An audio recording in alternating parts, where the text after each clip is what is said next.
Bonjour, bienvenue sur le podcast de l'Église évangélique baptiste La Bonne Nouvelle de Dijon. Nous sommes situés aux 5 rue du Lycée à Dijon. Vous pouvez trouver des informations sur notre Église sur le site internet www.la-bonne-nouvelle.org. Passez une excellente journée ou soirée. Qui a déjà lu tout l'évangile de Jean ? Ou au moins une partie, alors, l'évangile de Jean. Qui a déjà lu la première lettre de Jean ? Donc, l'apôtre Jean a écrit une lettre, une première lettre, après ça à l'Église. Qui a déjà lu 2 Jean ? Ce qui devrait vous encourager, c'est que dans 2 Jean et 3 Jean, c'est les 2 plus petites lettres de la Bible. En fait, 2 Jean fait 13 versets. Et 3 Jean, qui a eu l'occasion de lire 3 Jean ? Ok. Est-ce que vous vous souvenez un petit peu du sujet de Jean ? 2 Jean, en fait, Jean, c'est l'apôtre de l'amour. Il faut savoir que Jean, c'est vraiment l'apôtre qui a mis son côté sa tête sur le côté de Jésus. C'est lui qui nous parle dans l'évangile, parce que vous avez ce qu'on appelle les évangiles synoptiques, Marc, Luc et Matthieu. Ce sont des évangiles synoptiques, ça veut dire qu'ils regardent dans le même sens. Ils parlent des mêmes sujets, et Jean parle de sujets différents.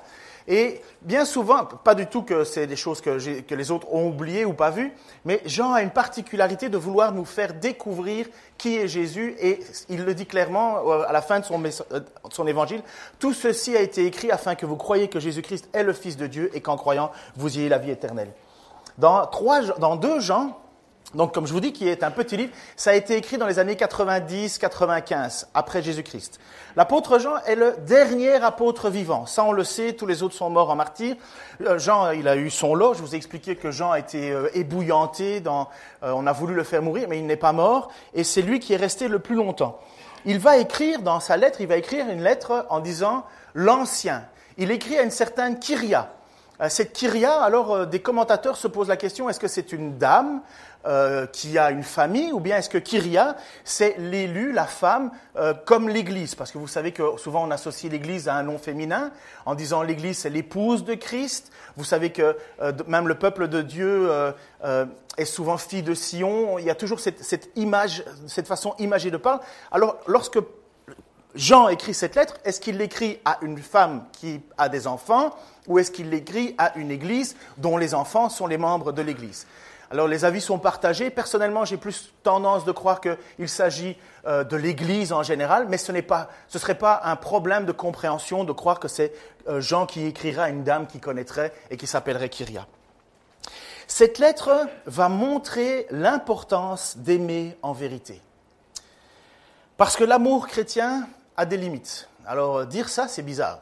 Je peux vous assurer que j'ai vraiment replongé mes yeux dans cette lettre. J'ai écouté des prédicateurs, j'ai lu tout ce que je pouvais lire, parce que c'est quelque chose qu'on n'a pas l'habitude d'entendre. Mais j'ai même demandé, alors ce matin, on se réunissait pour prier avec Nathanaël et Patrice, un petit peu à l'écart. Je leur ai dit, honnêtement, c'est lourd à prêcher, ça. C'est dur parce que ça ne va pas dans l'air du temps. Et j'ai dit, mais quand bien même, j'ai décidé que je prêcherai toute la Bible et pas juste ce qui me plaît. Donc sachez que moi-même, je suis bouleversé par ce que j'ai lu, mais je pars du principe que la parole de Dieu, elle est universelle, elle a été écrite pour nous. Oui, il y a des limites à l'amour, et la limite de l'amour, c'est la vérité. Nous devons aimer la vérité en premier, et nous devons aimer dans la vérité. Vous allez voir. Vous savez qu'on est rentré, déjà depuis longtemps, mais dans l'ère du relativisme. Aujourd'hui, on dit que toutes les vérités sont bonnes du moment que ça te fasse du bien. Tu as ta vérité, j'ai ma vérité. Alors évidemment, moi j'aime la viande, vous aimez peut-être le poisson ou les légumes. Ce n'est pas une grande vérité, vous vivez comme vous voulez. Vous vous privez d'une grande bénédiction selon moi. Mais si vous aimez les légumes, mangez des légumes. J'aime le bleu. Il y en a qui aiment le rouge, d'autres le rose. Il y en a qui aiment l'orange. Ce n'est pas une grande vérité. Là-dessus, je peux comprendre que chacun a le droit d'aimer quelque chose. Mais pour la question de la vérité, on est ailleurs. Aujourd'hui, on nous dit qu'il n'y a pas une vérité. On nous fait croire qu'il y a plusieurs vérités. Et ceux qui prônent, comme nous, qu'il n'y a qu'une seule vérité, on passe pour des intolérants, des fanatiques. Parce que le monde Et la philosophie qui a entraîné ce monde-là, le relativisme, n'accepte pas l'idée d'une seule vérité. Et pourtant, il y en a bien une. Il y a bien entendu, comme je vous dis, des choses qu'on peut relativiser, mais d'autres où on ne peut pas. Dans 2 Jean 1,3, l'Ancien, donc Jean est tellement connu qu'il peut s'appeler juste l'Ancien, à la dame, Kyria, que Dieu a choisi et à ses enfants que j'aime dans la vérité. Comme je vous dis, ce n'est pas un problème de penser qu'il s'agit d'une dame, mais moi j'ai plutôt tendance à croire que c'est Jean qui écrit à l'Église. Et pourquoi ? Parce qu'il faut savoir qu'on est dans une période de persécution, et dans les périodes de persécution, on pouvait tomber sur ces lettres, et même l'apôtre Pierre, lorsqu'il écrit, il écrit à la dame qui se réunit à Babylone, ou à la Babylone. On voit que c'est bizarre de quoi il parle. Babylone n'existe plus depuis bien longtemps, donc Pierre écrit certainement pour l'Église de Rome, mais on voit que c'est une manière que les chrétiens comprennent, mais peut-être pas d'autres. Si je vous dis que vous êtes l'épouse de Christ, pour les femmes, à la limite, ce n'est pas un problème. Pour moi, en tant que gars, me faire dire que je suis l'épouse de Christ, ça me pose... Enfin, vous comprenez, ce n'est pas naturel. On voit bien qu'il y a une image. L'Église est l'épouse de Christ. Donc voilà. Ce n'est pas moi seul qui vous aime, mais aussi tous ceux qui connaissent la vérité. À cause de la vérité qui demeure en nous et qui sera éternellement avec nous. La grâce, la bonté et la paix qui nous viennent de Dieu, le Père et de Jésus-Christ, le Fils du Père, seront avec nous pour que nous vivions dans la vérité et dans l'amour. Vous avez compris qu'il y a deux sujets qui sont là, bien présents dès le départ, vérité et amour. Quelle vérité ? Quelle vérité ? De quoi parle Jean ? Tout le monde pense et peut comprendre ce que le mot amour veut dire, mais même là, je pense que nous, chrétiens, qui sommes au bénéfice du romantisme et de l'romantisme, on ne comprend pas la même chose dans le mot amour que Jean le disait. Nous croyons que l'amour est un sentiment aujourd'hui. Si je vous parle d'amour, la première chose qui vient en tête, c'est un sentiment. Pour Jean, et pour ce qu'il écrit à l'Église, l'amour est une obéissance. Ce n'est pas la même chose. Ce n'est pas une émotion. L'amour est une obligation.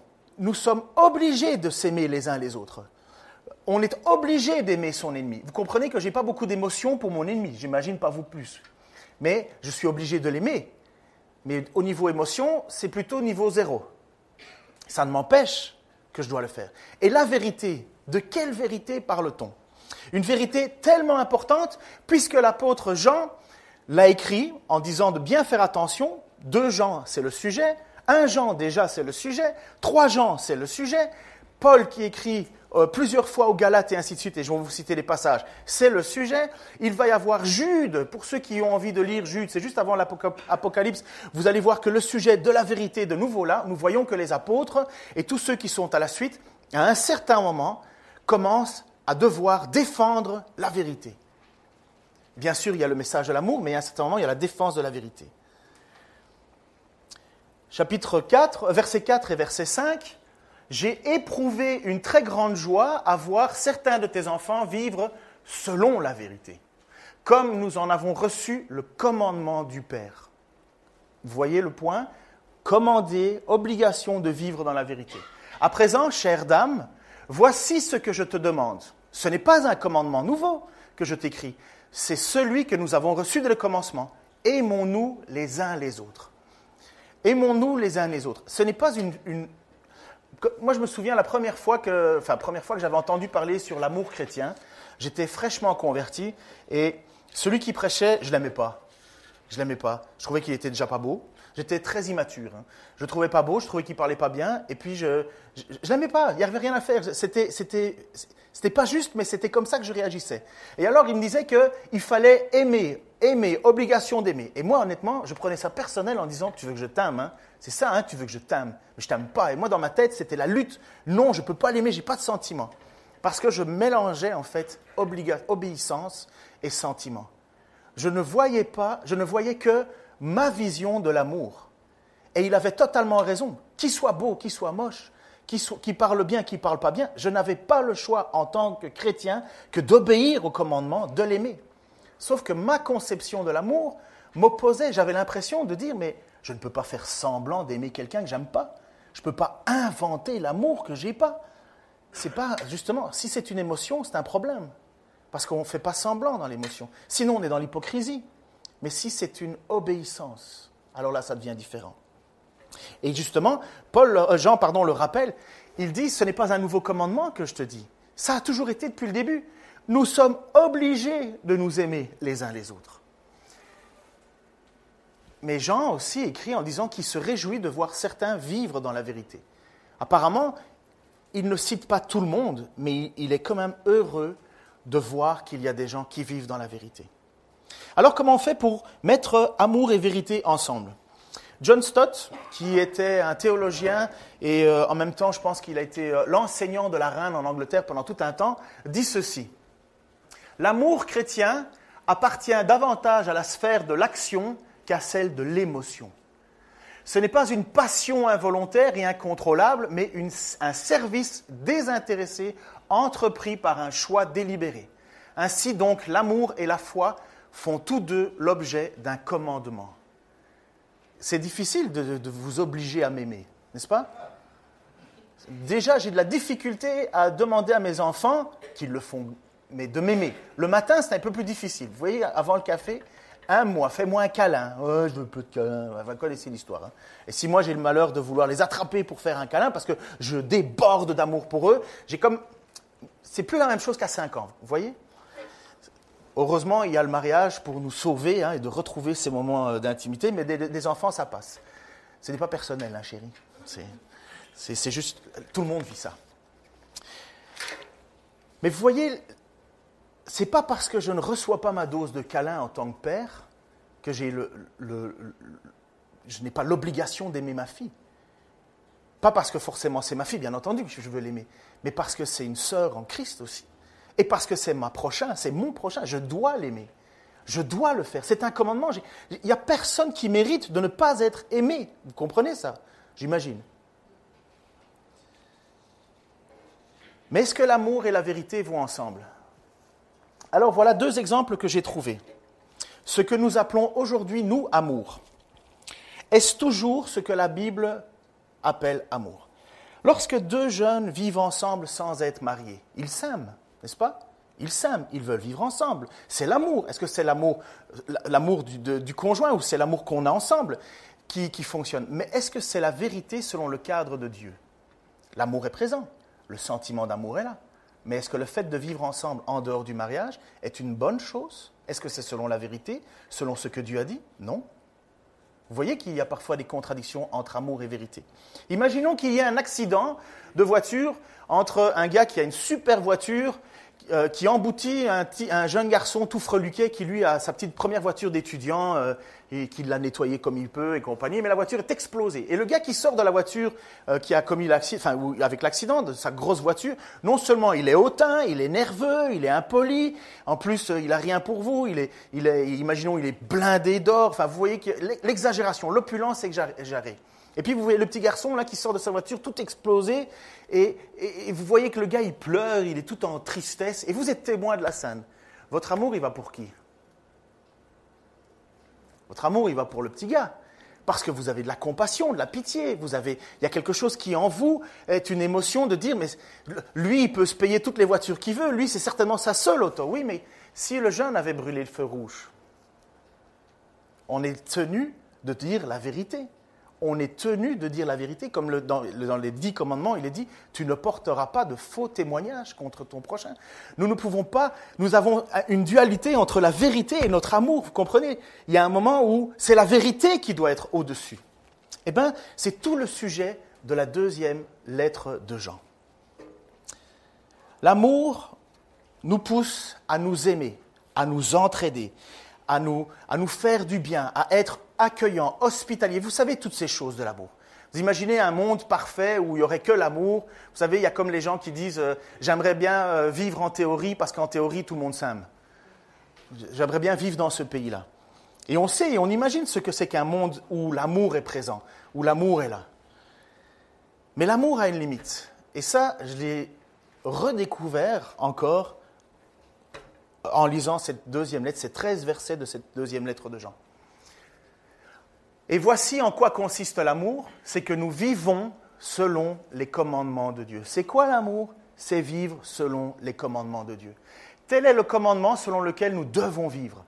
Comme vous l'avez entendu depuis le commencement, il n'y a pas d'autre but que de vous amener à vivre dans l'amour. Commandement, amour, vérité. Commandement, amour, vérité. Commandement, amour, vérité. Voilà ce que l'Église doit vivre. Mais il y a un danger. Il y a un danger. Un grand nombre, verset 7, on en était au verset 6 juste avant, verset 7, donc juste la ligne en dessous. Un grand nombre de personnes qui entraînent les autres dans l'erreur se sont répandues à travers le monde.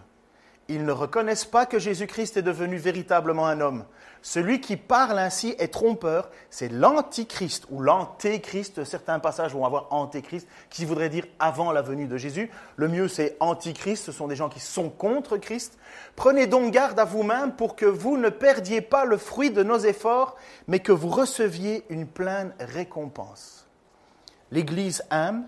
L'Église veut être accueillante, l'Église veut être hospitalière, et Jean précise ça, il dit clairement que c'est un commandement, nous n'avons pas le choix, nous devons nous aimer, mais là-dedans, il y a des loups, il y a des gens qui viennent profiter de l'hospitalité, qui viennent profiter de l'amour des chrétiens, qui veulent vivre bien, et voilà où à un certain moment, il y a la vérité qui vient mettre une limite.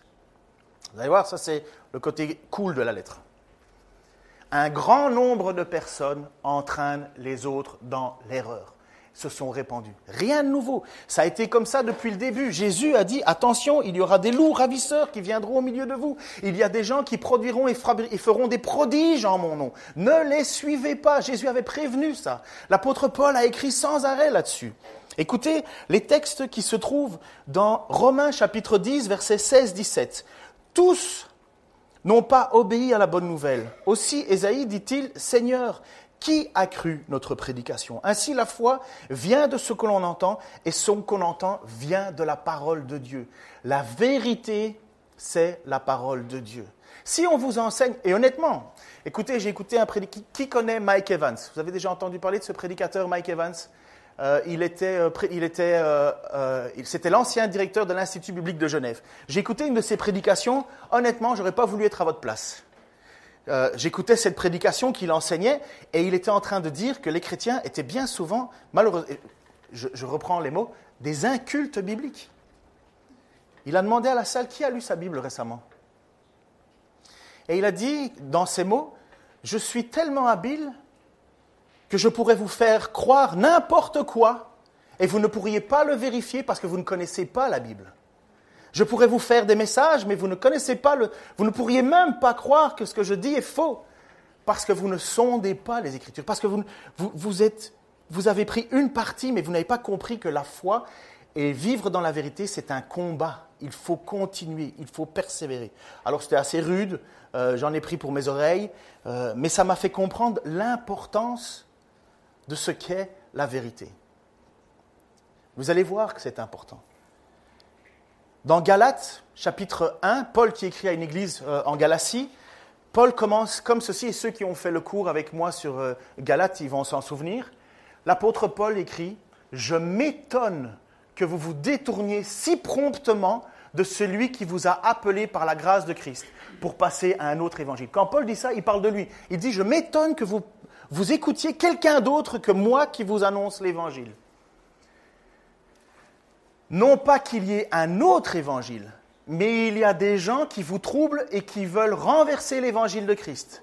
Mais quand nous-mêmes, quand un ange du ciel annoncerait un autre évangile que celui que nous avons prêché, qu'il soit anathème. Anathème, ça veut dire n'ayez aucun contact dehors. Nous l'avons dit précédemment, et je le répète à cette heure. Si quelqu'un vous annonce un autre évangile que celui que vous avez reçu, qu'il soit anathème. Et maintenant, est-ce la faveur des hommes que je désire ou celle de Dieu? Est-ce que je cherche à plaire aux hommes? Si je plaisais encore aux hommes, je ne serais pas serviteur de Christ. Pourquoi Paul précise cela? Donc il dit, à un certain moment, il me semble que je vous ai enseigné la vérité, aux Galates, il dit ça, et il semble que vous avez changé cette vérité pour un autre évangile. Mais il n'y en a pas d'autre évangile. C'est faux. Et si quelqu'un vient vous annoncer un autre évangile que moi, Paul, j'ai prêché, ou si moi-même, Paul, je viens avec un autre évangile, ou si même un ange viendrait avec un autre évangile, dehors, anathème, il n'y a pas d'autre évangile, il n'y a pas d'autre vérité. Amour, obéissance, commandement, vérité. Et maintenant, et Paul pose cette question, il dit, je dois faire quoi? Est-ce que je dois chercher la faveur des hommes? Est-ce que je dois tout faire pour vous plaire? Et finalement, ne pas faire de difficultés, finalement dire c'est pas grave, tout est lisse? Ou bien est-ce que je dois obéir à mon Dieu qui me dit de protéger cette vérité? Et voilà ce que Paul dit. Et maintenant, est-ce la faveur des hommes que je désire ou celle de Dieu? Est-ce que je cherche à plaire aux hommes? Si je plaisais encore aux hommes, je ne serais pas serviteur du Christ. C'est dur d'entendre ça, parce que ça vient un petit peu frapper notre conception de l'amour. L'amour pardonne tout, l'amour excuse tout, l'amour est naïf, l'amour croit tout, et ainsi de suite. Vous connaissez 1 Corinthiens 13. Mais il y a un endroit où Paul, où Pierre, où Jean disent, là on ne va pas plus loin. On ne touche pas à la vérité de l'Évangile. 2 Pierre dit la même chose. 2 Pierre, chapitre 3, versets 15 à 16, voici ce qu'il dit. Considérez la patience de notre Seigneur et votre salut. Considérez la patience de notre Seigneur et votre salut. La question c'est, pourquoi lorsque nous péchons, Dieu n'intervient pas directement et boum, nous fait mourir? Mais parce que Dieu sait très bien que personne ne pourrait rester vivant devant lui. Et le fait que Dieu n'intervienne pas, le fait que Dieu ne juge pas, le fait que la fin des temps est encore à venir, c'est la preuve que la patience de Dieu est encore là. Pourquoi? Pour que nous nous tournions vers lui. Voilà ce qu'il dit là. Il dit, comme Paul, notre frère bien-aimé, vous l'a aussi écrit selon la sagesse qui lui a été donnée. C'est ce qu'il fait dans toutes ses lettres où il parle à ce sujet.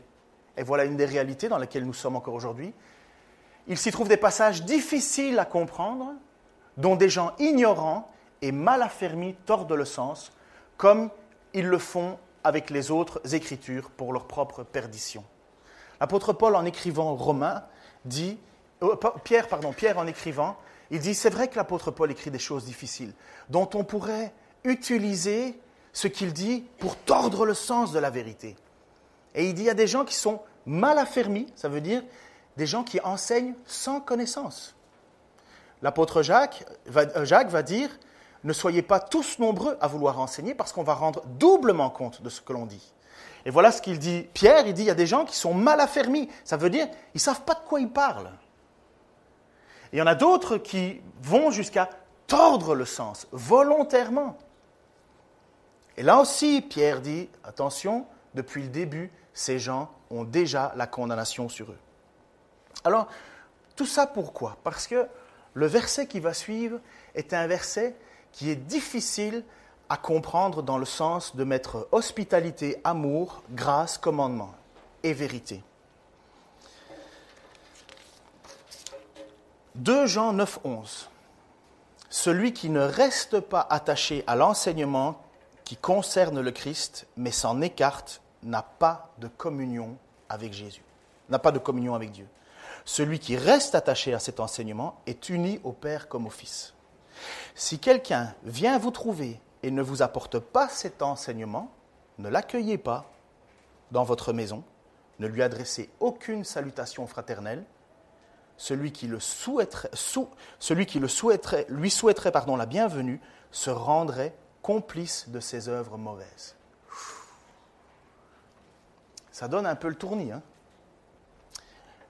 Premièrement, l'apôtre Jean a bien mis toute la notion sur l'amour. Vous vous souvenez, premier commandement, le plus grand commandement, ce n'est pas un nouveau commandement, aimez-vous les uns les autres.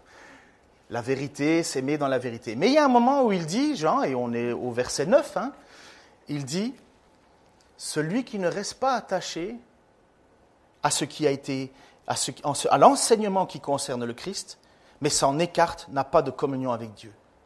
C'est dur ce qu'il dit. Il est en train de nous dire que ce qui est enseigné, ce qui est mal enseigné, nous éloigne de Dieu, nous éloigne de Christ. Et c'est pourquoi il dit, celui qui reste attaché à cet enseignement, est uni au Père comme au Fils. Et de quel enseignement il parle? Il parle de la prédication de Jésus, premièrement, de la parole de Paul, deuxièmement, de la parole de Jean, de tous ceux à qui Jésus a donné la mission d'être des enseignants dans l'Église. Et il dit, c'est nous à qui Dieu a confié ce message. Il n'y en a pas d'autre.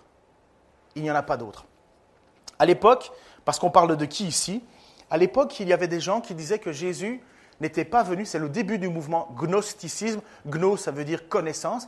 Il y a des gens au début de l'Église qui disaient que Jésus n'était pas venu en chair. Ils pensaient que Jésus était une espèce d'esprit, parce que pour eux, c'était inconcevable que ce Dieu puissant puisse mourir. Et donc, ils commençaient à propager tout autour d'eux des messages en disant « Mais Jésus n'est pas venu en vérité, il n'est pas devenu homme. Il n'est pas mort à la croix. Il ne pouvait pas mourir à la croix. » Sachez que les musulmans pensent, dans l'islam, ils pensent que Jésus n'est pas mort à la croix. Ils pensent qu'il est parti, c'est quelqu'un d'autre qui aurait pris sa place. Mais jamais on ne croit ça. Pourquoi ? Si Dieu ne s'est pas fait homme pour marcher au milieu de nous, il n'a pas pu mourir à ta place. Il n'a pas pu mourir à ma place. Il n'a pas pu payer le prix de mon péché à ma place. Il fallait qu'il soit pleinement homme. Et quand Jean entend qu'il y a des gens qui prêchent ça, il dit, mais aucun contact. Ne les saluez même pas. Ne les saluez même pas. Parce que si vous le faites, si vous les accueillez chez vous à la maison, mais vous leur donnez du crédit. Et pour Jean, comme pour Pierre ou pour Paul, la vérité est absolue. C'est le prix de l'âme. C'est notre salut. Si on croit un autre message, on s'éloigne de la grâce de Dieu. Si on croit autre chose, on s'éloigne. Il y en a certains qui pensaient que Jésus n'était pas le Fils de Dieu. Ils pensaient que c'était comme les témoins de Jéhovah, par exemple. Les témoins de Jéhovah pensent que Jésus n'est pas le Fils de Dieu. Ils pensent que Jésus n'est pas Dieu. Ils pensent que Jésus est une première création de Dieu. Mais ils ne pensent pas que Jésus est Dieu. Là encore, c'est le marcionisme. Il y a un moment, Cérinthe. Cérinthe était un homme de l'époque de Jean qui croyait justement que Jésus n'était pas venu en corps et en chair, en être humain.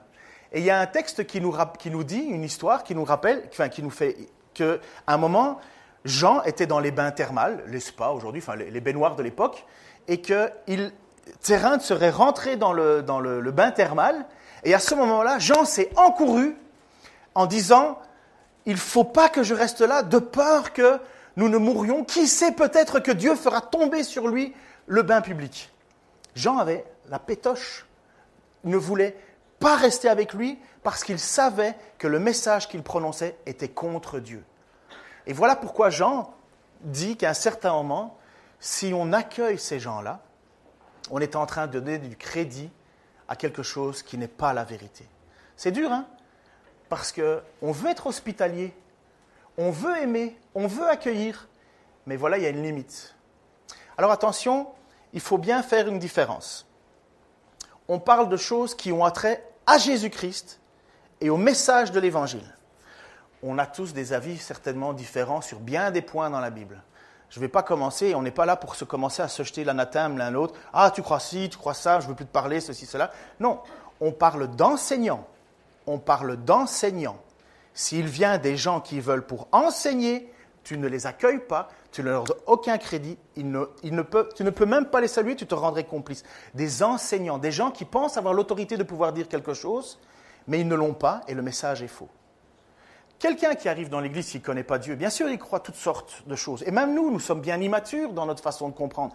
Moi, il y a ma compréhension de ce que je connaissais de Jésus au début de ma foi n'a rien à voir avec ce que... C'est pas que j'ai découvert un autre Jésus, mais ma compréhension est plus profonde parce que j'étudie, parce que je passe du temps, parce que Dieu m'a donné ce rôle-là d'être bercé dans ces Écritures.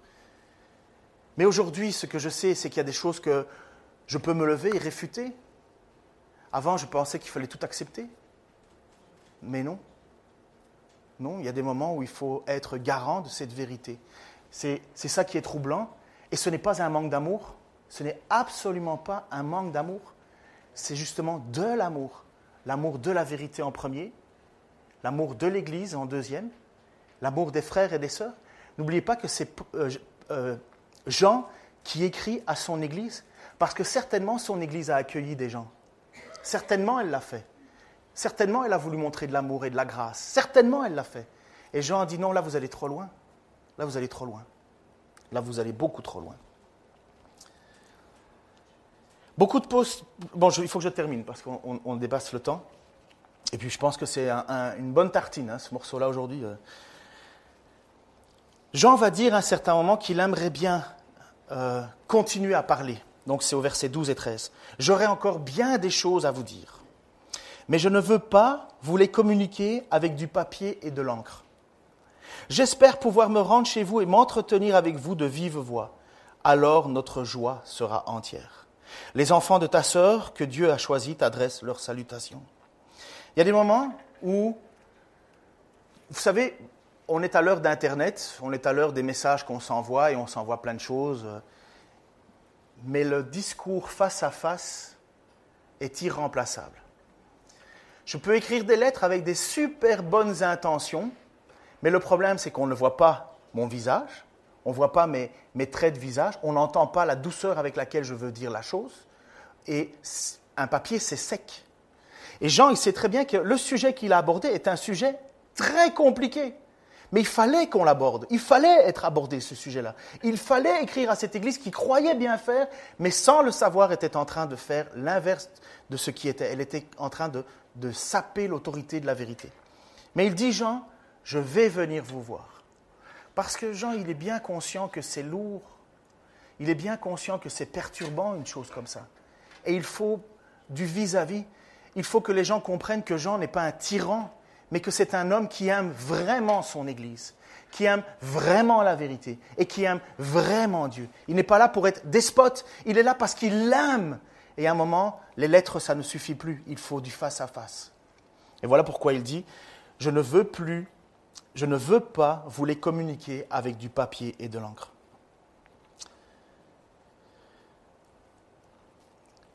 C'est une situation drôle pour moi, peut-être pour vous, de prêcher ce message à ce moment-ci. Mais je me dis, Seigneur, si tu as arrangé et agencé les choses, c'est que tu veilles sur nous, parce que tu nous aimes, parce que tu aimes ton Église, parce que tu aimes la vérité.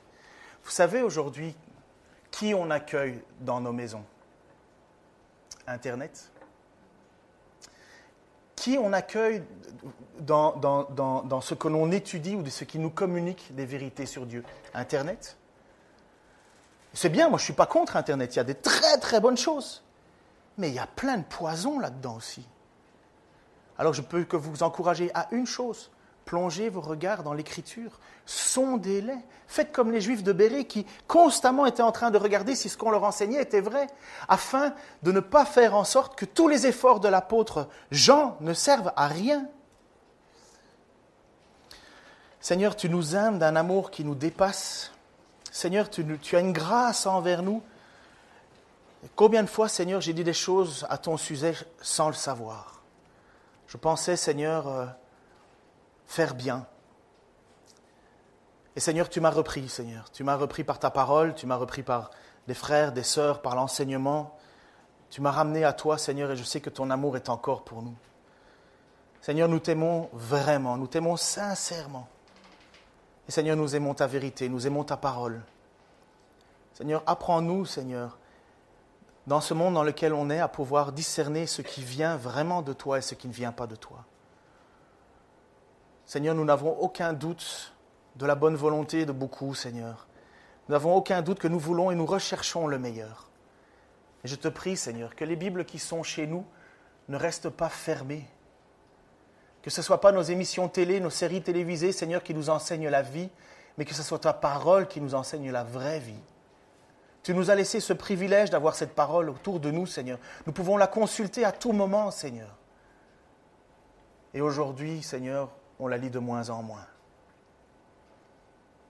Seigneur, fais-nous grâce d'aimer autant nos frères et nos sœurs que d'aimer ta parole et ta vérité. Seigneur, aide-nous, protège-nous.